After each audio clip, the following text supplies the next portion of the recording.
Anyway, technology being dumb out of the way, I do want to talk about things that have happened recently in my Discord and also just on the internet at large real quick. It's about devil's advocates and how they operate. And I've done this too, a lot. All of us have done the devil's advocate thing. But as an example, if I say Project 2025 is likely endorsed by Trump, that's a very true statement.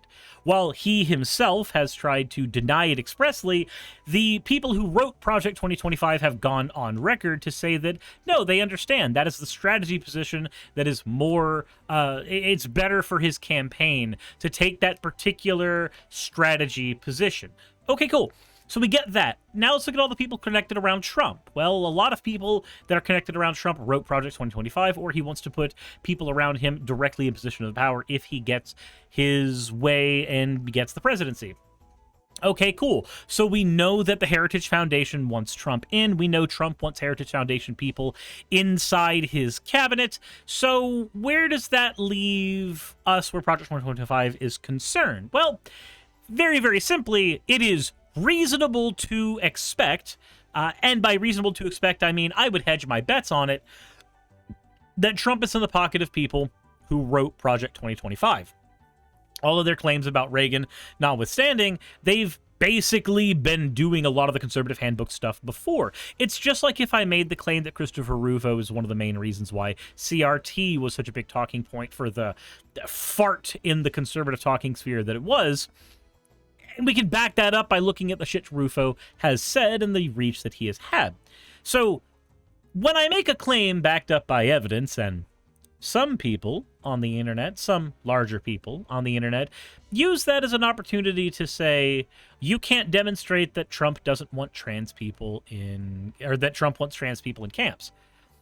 Well, no, I cannot directly demonstrate that Trump specifically has stated that he wants trans people in camps, but I can demonstrate his connections with everybody involved in Project 2025. I can demonstrate how much the Heritage Foundation wants Trump specifically in office. I can demonstrate where those people have directly said, no, we know that he wants to do our shit, but we know that he's doing what he needs to do to get elected, so he will publicly disavow us for the time being.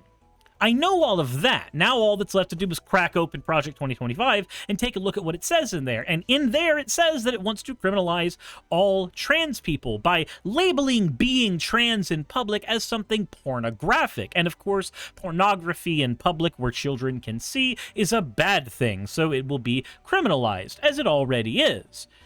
So what? I can't literally use all of the evidence available to come to a conclusion that I am 99.999% certain of. Somebody who is a consummate devil's advocate will say, no, that's not enough. It is quite literally mountains of proof. But it's not enough because what these people need, ostensibly, is just somebody to say Trump wants this, or Trump to say Trump wants this. The problem is, though, that only ever works if we are working in a world where everybody is so rigorous in their beliefs, steadfast in their beliefs, and truthful about their beliefs, that we can take everybody on their word. We can't, though. It is naive to do so. Any thinking adult who has engaged with a single deceitful person in their life can tell you how naive it is to believe that every single person in the world can be taken at their word, especially when we have a ton of evidence to the contrary. As an example, if somebody happened to tell you that you have the most loyal girlfriend of all time, and you want to agree with them, but you know your girlfriend has cheated on you 5 times, This can be reinforced when your girlfriend tells you that she is loyal only to you. She wants to have a monogamous relationship with you. She loves you oh so very much. But she has cheated on you 5 times. You have mountains of evidence that the statements from your friend and also the girlfriend here are false. You have plenty of evidence that what they are saying is incorrect.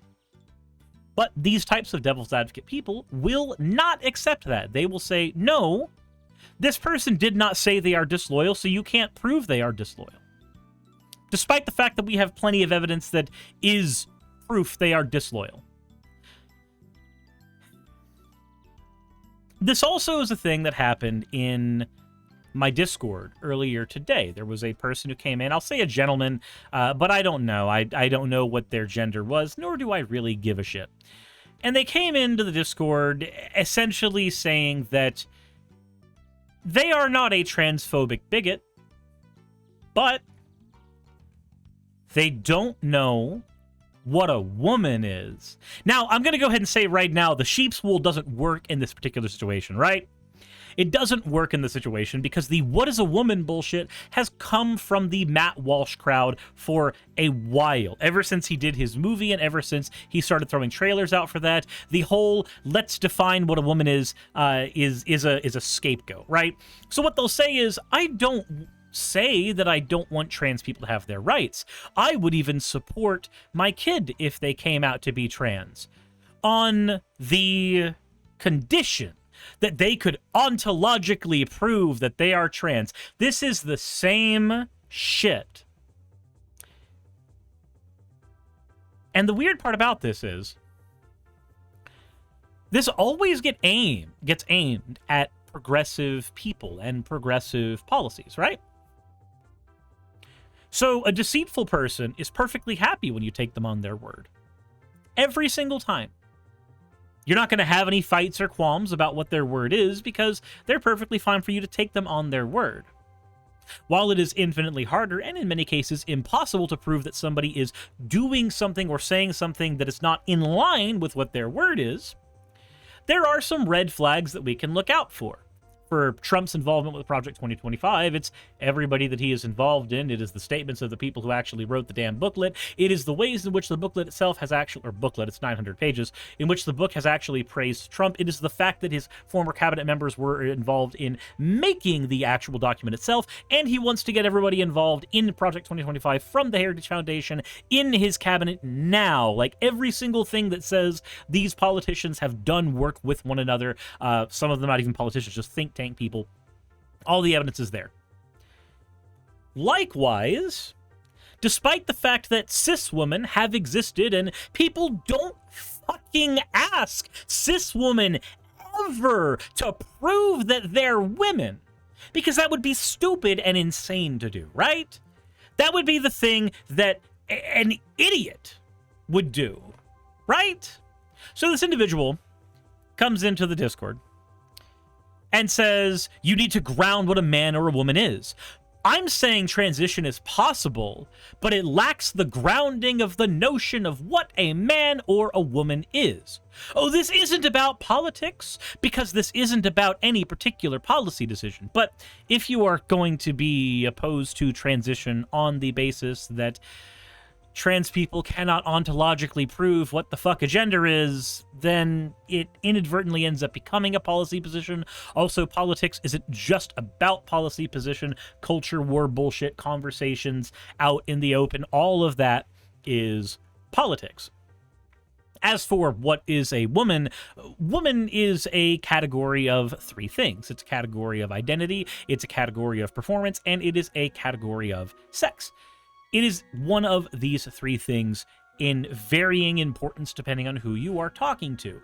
On the sex part, we understand that everybody is defined in their sex by a combination of chromosomal alignments, gonadal alignments, your phenotypical projection, how you project yourself, physical characteristics in the brain. Like, there's a bunch of factors that we use to determine gamete size, as an example, the way your gametes are shown. All of these are things that we use to determine the sex of an individual. But we also understand that there are plenty of people that fall into the cracks with these particular conversations. Somebody can be born and raised a woman, have a vagina, be a fertile woman, have everything that you would assume that a woman would have, act like a woman, raised like a woman, has all the fucking parts, but their chromosomal alignment is strangely XY.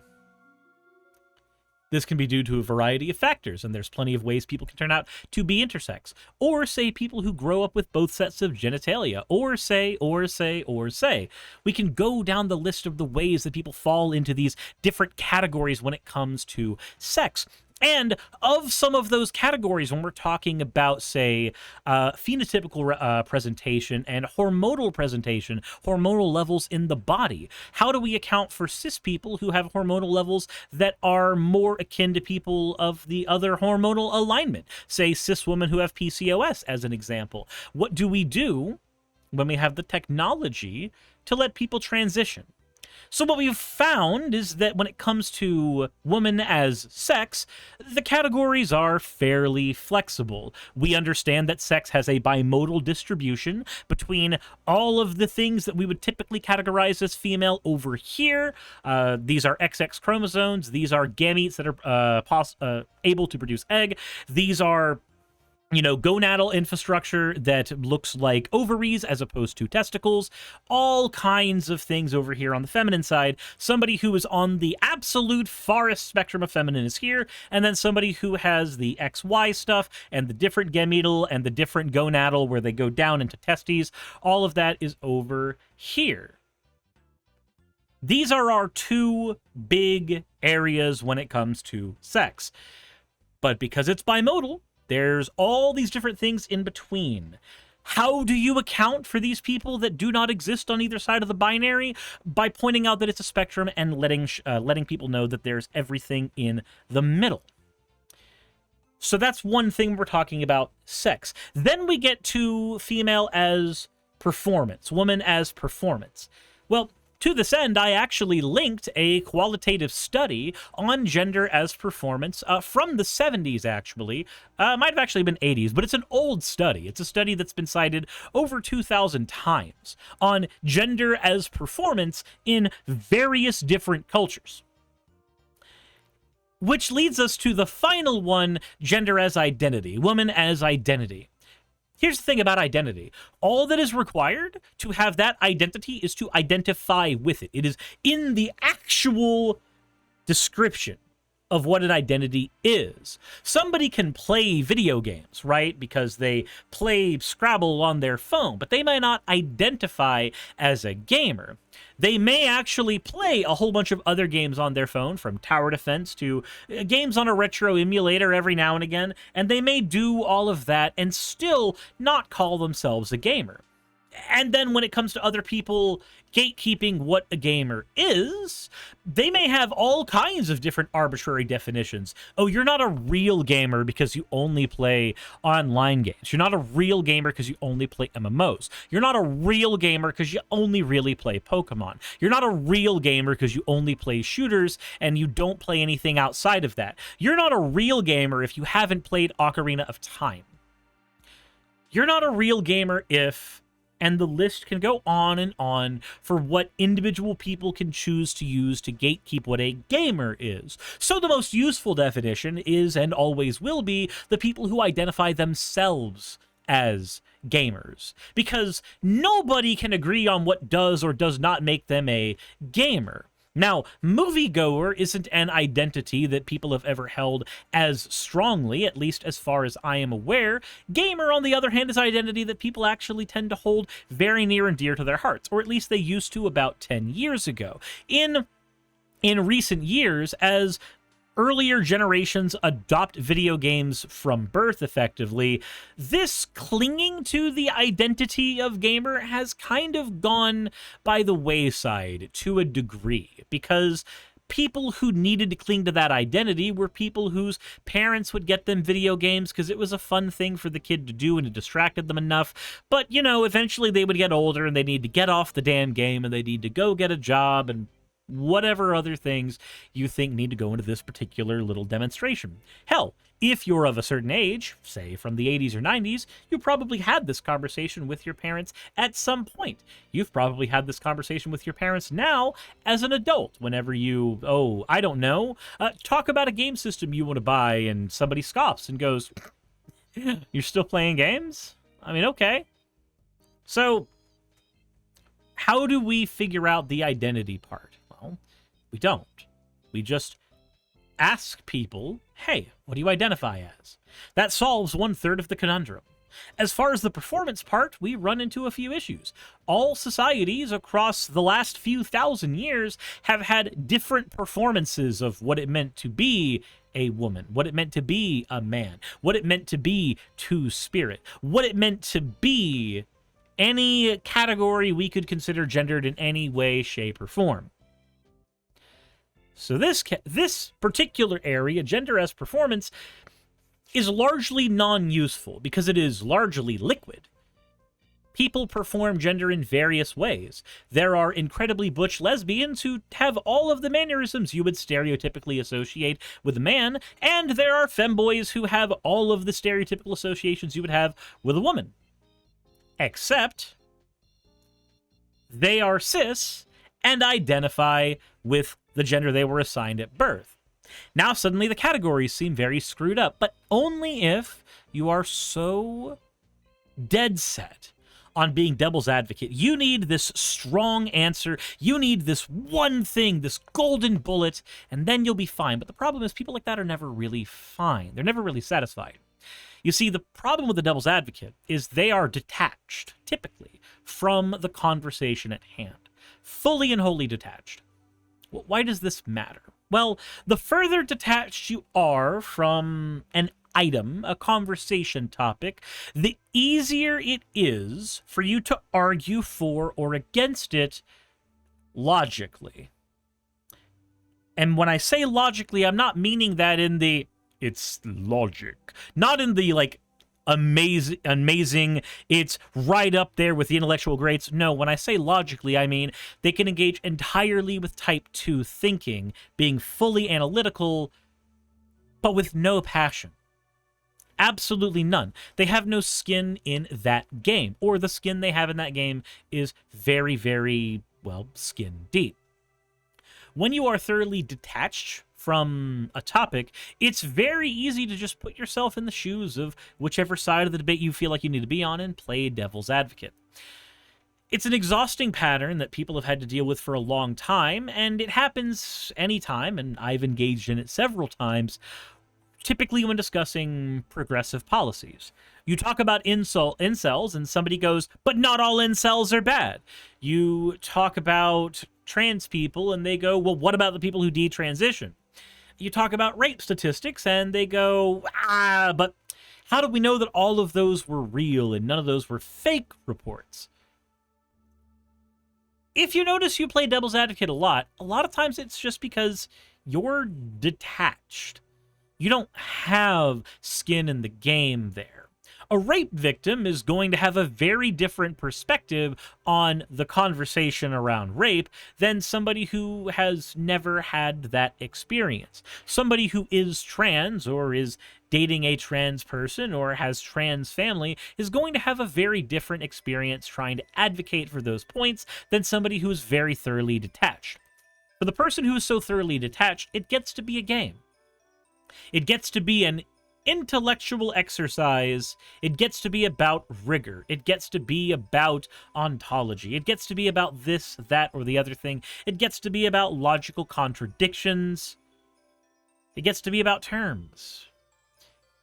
The problem they run into, though, is that when somebody who actually does have skin in the game brings their points up, this whole domino effect starts, right? Where one, they are bringing their points up from an area of infinitely more experience, right? I am not going to tell a black person how safe it is or is not to operate around a police officer. Because my experience around police officers is largely positive. I'm a white cis guy in the American South. I can get away with most things here as long as they are not overtly illegal. I have not had the experience of being terrified that if I pull out my wallet in a certain way, a gun will be aimed at me. I have not had to have my parents give me coaching lessons on how to operate around the police in a way that doesn't get me killed. I have not had to have conversations about making sure that you only use squirt guns or Nerf guns in the backyard and not in the front yard, just in case something happens and something goes wrong, because the news recently showed that somebody got shot from a police officer because they were using one of those toy guns.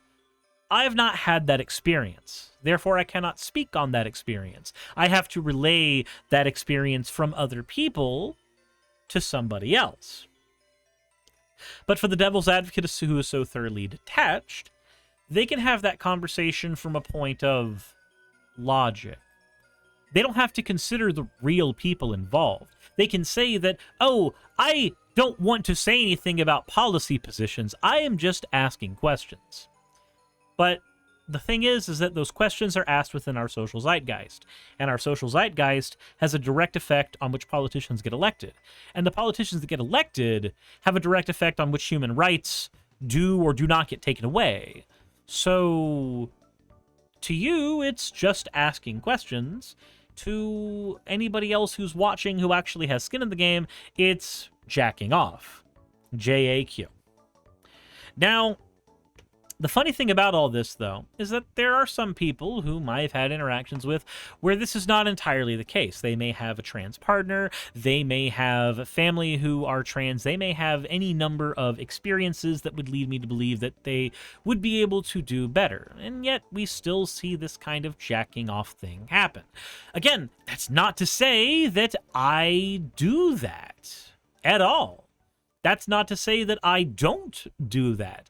There's plenty of times where y'all have probably seen me do that exact thing, where I have decided to do the just asking questions, where I've decided to do the tone policing, where I've decided to do any number of these, in many cases, largely non-helpful things. I think it's important not to let people stir up anger or let themselves be motivated to violence, but I also believe that there's a line where you let people who have the lived experiences there and are able to show their work. In this particular case, one of the individuals did show their work to the other person, and at that point, accept that maybe they have a point. And even for people who do accept that they maybe have a point, they still tend to find reason to dig their heels into the ground and jack off. It's a largely unhelpful thing, and it causes people to become infinitely more antagonistic towards those people. Now, one of these individuals that I am vague posting about, when they went into my Discord, I decided to link not only the JSTOR article on gender as performance, but I also linked Vice Rhino's trans study book, basically. He has a link tree that has links to basically all of the studies that he has ever looked at that have anything to do with trans people, so people can educate themselves on stuff like this when it needs to be done. Thank you, Morbid Palace, for the resubscription. And on top of that, I linked another study guide from a friend of mine, Nominal Naomi, who's also done a lot of research on this because she herself is a trans woman and has a lot of skin in the game on this. I also would bring up the experience of my partner Saki, who is also trans. So bringing up all of this, showing all of that, I said happy reading. Because I'm not going to do the whole educate yourself bullshit, but I am going to lead a horse to drink. I am going to hand you everything that you need to understand the topic. But if I do, and you decide to say, as this individual did, and so as not to paraphrase anything, so as not to get any of what I have said wrong here, I'll just go ahead and say exactly what they said. I posted all of my studies. And they said, not sure why you're posting studies, as you have yet to give a truth apt definition. Nothing I'll read will justify anything you've said. And at that point I said, all right, later loser, ban reason, jacking off. If I provide evidence, scientific evidence, actual quantifiable evidence that you are incorrect, and all I am asking you to do is take the time to read it. That's it. That's all I'm doing. I have done all the work for you. Or in this case, Naomi and Vice Rhino have done all the work for me so that I can do all the work for you. And then when you go, nothing I'll read will justify anything you've said, I know what I'm dealing with. See, this is the thing with people who are just asking questions off. For the people who are jacking off, the people who are just playing devil's advocate all the time, and that's all they do, it's a game. The thing is, when I started my channel, it was a game too.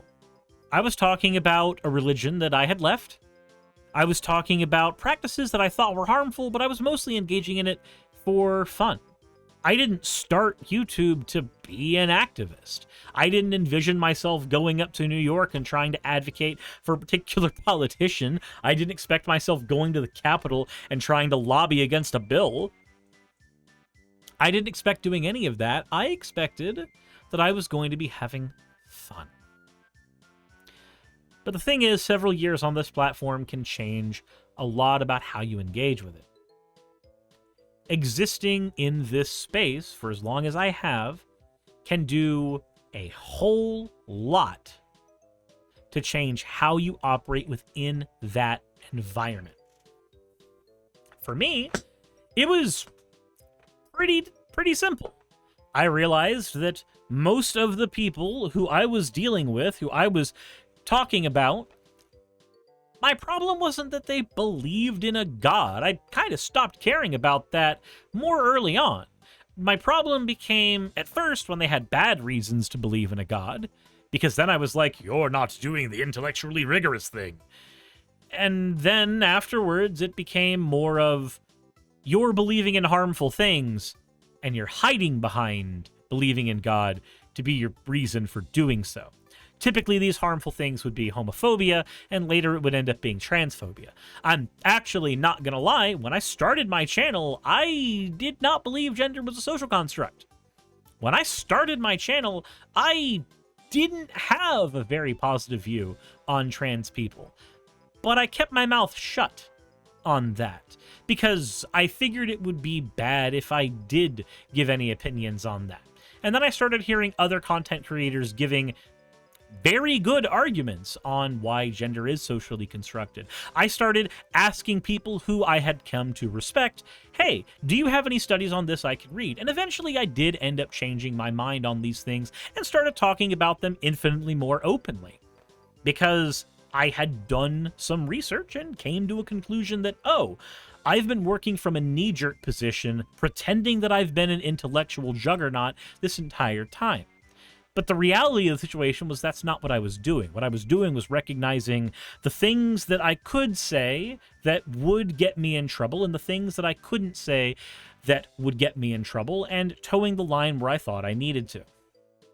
I don't do that as much anymore because I have studied when it comes to the trans stuff. I have studied when it comes to gender. I've studied when it comes on racial violence in the United States. I've done my work when it comes to my political affiliations for socialism and the ways I have to support the Democratic Party, largely in the United States, due to how our political system works, due to how first past the post voting works. I have done that research now.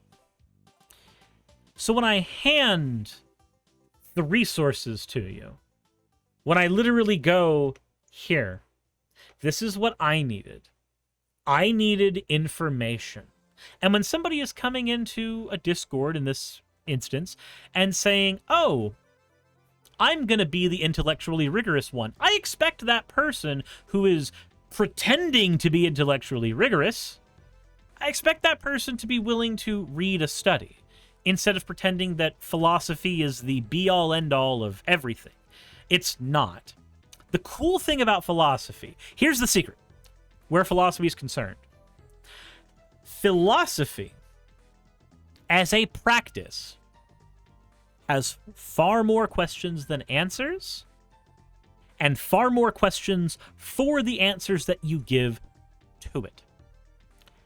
Philosophy is literally translated the love of knowledge. It is just wanting to engage in the game, in the argument, in the debate. And there's a time and place for that. And I enjoy that place when there is a time and place for it that is there for you. With this individual, I flat out said the time and place for this is somebody's DMs, not the public area of my Discord. In most cases, it's not the public square.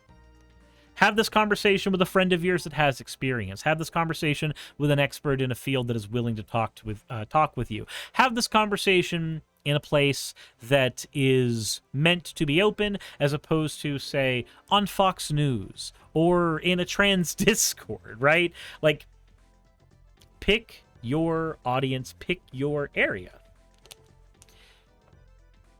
Again, these people get to be very, very detached from a real issue.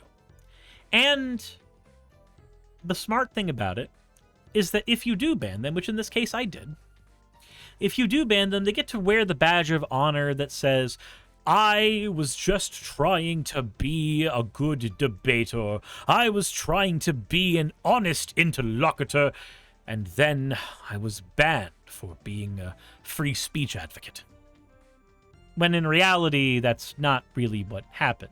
You were told the parameters of what was okay. You violated those parameters.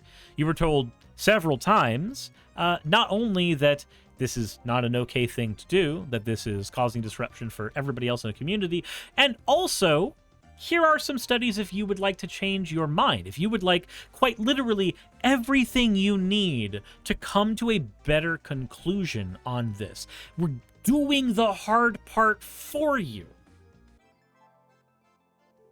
And instead, you decided to continue being a jack-off. This is obviously somewhat vague, somewhat specific, and has been about multiple people.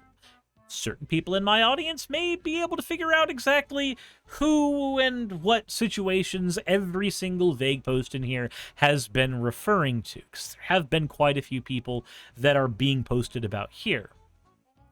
But my goal is not to do clickbait, drama, or anything about that. My goal is to have an opinion put out on the internet that I believe is correct and am willing to stand by. That's where I'm at. But with all that said, let me know what you guys think in the comment section below. That's down there. You hit the like button and then the bell, and then you comment down there, and then the video gets seen by more people. It's a really cool thing that happens sometimes. Insert end of video tagline here. Hey, just wanted to give a quick thank you to all of my wonderful patrons who help keep me afloat and help keep this channel going.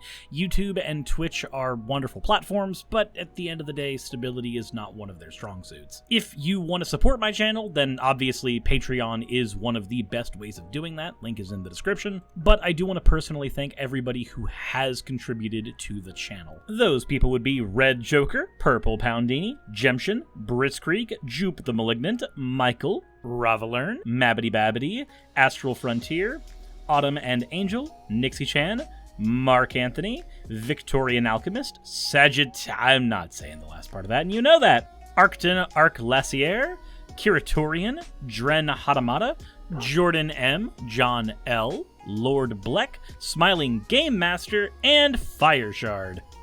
And everyone else who supports my channel and lets me do what I do full time. This is a dream job of mine that I never believed that I would be able to take full time, and with your help, I've been able to do it. So thank you so very much for that. Thank you for watching the video. I hope you all enjoy, and I hope you all are having a wonderful time. I will see you all in the next one, hopefully.